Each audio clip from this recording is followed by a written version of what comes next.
हा आहे माझा कापूस आणि कालपासून कापसाला खत पेरणं चालू आहे. सकाळची आता बघा 6 वाजलेत. आमचा बाळू खत आणून ठेवायला आहे.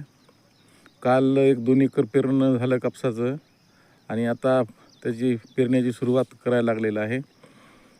सध्या कापसाची ग्रोथ अशी आहे, याच्यावर मावा रोग पडलेला आहे. काल मी खताचा उल्लेख केला होता की 9-24-24 पोटॅश आणि सुपर फॉस्फेट टाकलेलं आहे.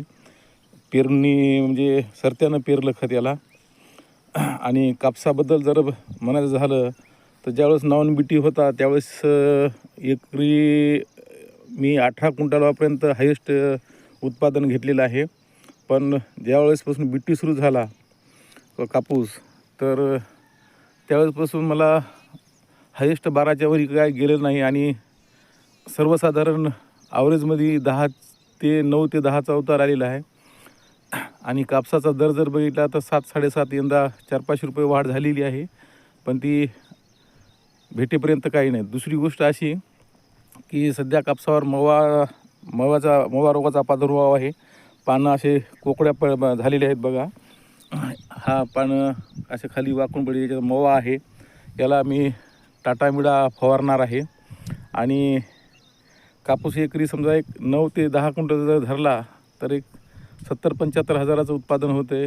कापूसाची वेचणी आमच्याकडं पहिली 7 रुपये आहे, त्याच्यानंतर 10 रुपयापर्यंत आखरीची जाते. कापसाला मिनिमम 3दा खत टाकावं लागते, ते 10-15 हजार रुपये खर्च, वेचणीचा 10,000 खर्च आणि तुमचं मजुरीचा खर्च आणि बैलाची मजुरी आणि ही जर धरली तर कापसामध्ये लय काही असं मोठं फार उत्पादन नाही. माझ्या हिशोबानं ढोबळ नियमानं 50,000 रुपये उरतात. तुम्ही चॅनलवर जर नवीन असाल तर चॅनलला सबस्क्राईब करा आणि बेल आयकॉनचं बटन दाबा.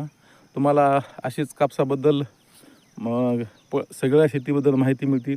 हे बघा अशा पद्धतीचं रान किती स्वच्छ आहे. रानामध्ये थोडंसुद्धा तणकट नाही. एवढी मेहनत शेतकऱ्याला घ्यावं लागते.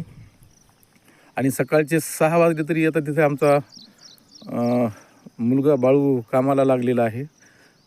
आणि हा कापूस बघा